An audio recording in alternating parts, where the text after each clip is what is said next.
So I've been watching Stranger Things recently. The series itself is pretty good. The intro sequence, that too is pretty catchy. Feels so retro yet modern at the same time. So I thought maybe it could be fun recreating it. We are of course using the same channel as our reference. So let's create a Stranger Things intro for ourselves, shall we?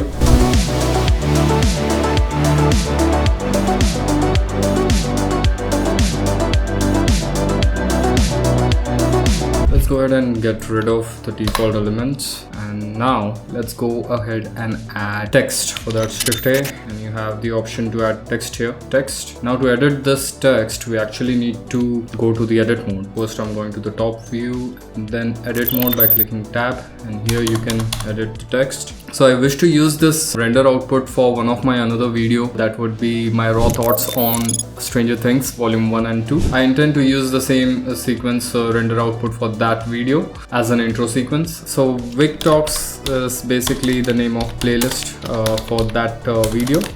So that's the reason I'm using it. So now let's go back to the object mode, and under the text properties we can align it to center. You can Google and get the font which Stranger Things intro uses, and I already have that downloaded, so I'll just go ahead and browse it wherever that is, and here it is. So I'm going with the bold font here, and yeah, this looks okay.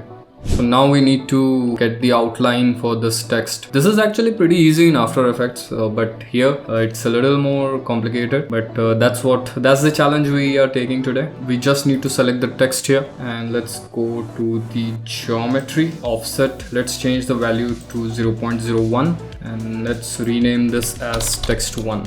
And now select the text1, Shift D, that is used to duplicate, and just press escape. That would duplicate it on the same position. Let's change the text layer to text2, change the offset value to 0. Now let's select the text2 and extrude it to 0.04 maybe.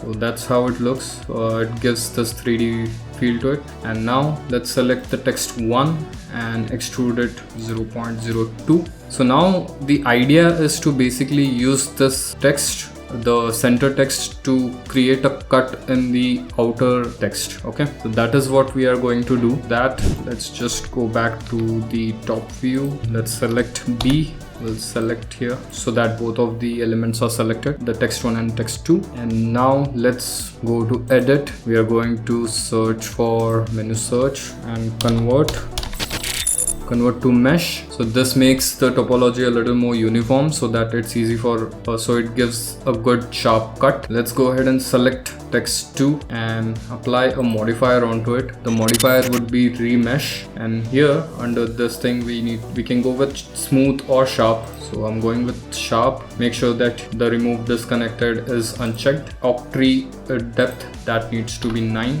Yeah, that's pretty much it. So let's go ahead and apply it here.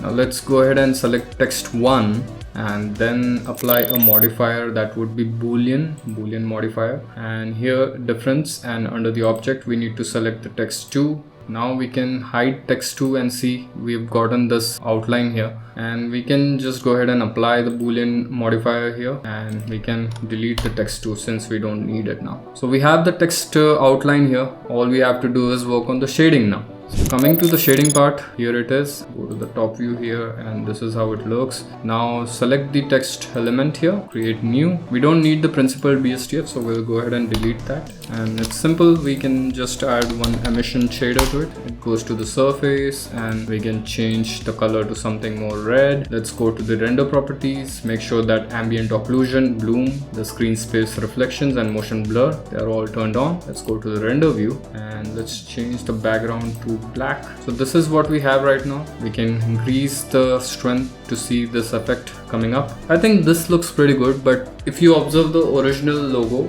it has some variation in the color. It's not so uniform the way it is here. So for that, it's pretty simple. We'll just add a couple of nodes. So let's go ahead and do that. So first we can just duplicate this thing here, emission shader. Let's go ahead and add a node, that would be mix shader. Here it is, the shader, and this emission goes to this shader. We can go ahead and add a color ramp that would help us bring out some variation in the gradient. So here is the color. Let's go ahead and add a noise texture. And so here it is, noise texture, and the FAC goes to the FAC of color ramp. Let's select the noise texture, Control T. We don't have the node wrangler enabled yet, so let's go to edit, preferences, and add-ons. So let's select for node wrangler and enable that, and we should be good. So now select the noise texture, Control T. This would give us the additional parameters, the mapping and texture coordinate. Let's change to object to vector. Now we can try working with this thing. Now you see there are certain patches forming here. So I think that is the desired outcome here, right? I'm gonna let it be like this for now. Looks good to me. A little too blinky, but I think that works. Okay, I think I'm good with this. So this is the text we have. Let's go ahead and add a camera and animate it. You can have a look at the trailer intro, and there are a couple of ways we can animate this thing and get our renders. So that is what I'm going to do. The most simple animation would be a simple zoom in, zoom out, or maybe a simple pan in, pan out. So for that, let's go ahead and add Shift A camera. Here it is, and let's zoom into the camera view. So you can of course animate this thing the way you want it to be. So I'll just place it here. We are dealing with Z axis here, so I'll just click one insert keyframe here. I think 250, 240 frames should be okay. So let's end it at 240, and that's pretty much it. Let's bring the camera back on the Z axis so that it covers this text. Let's click insert keyframe, so that should animate the camera here, as you can see.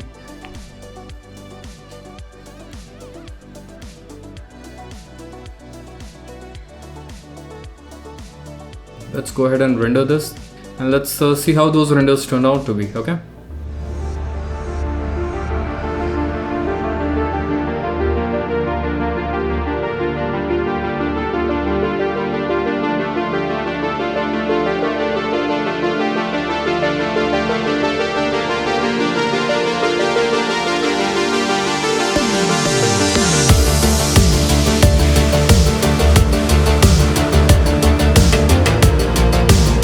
So I've used this render output for one of my another video, a video in which I spoke about what I felt about the Stranger Things. So I've shared the link in the description. Please go ahead and check that out and let me know how you feel about it. So yeah, that's pretty much it for this video. I do hope to see you in the next one. Cheers.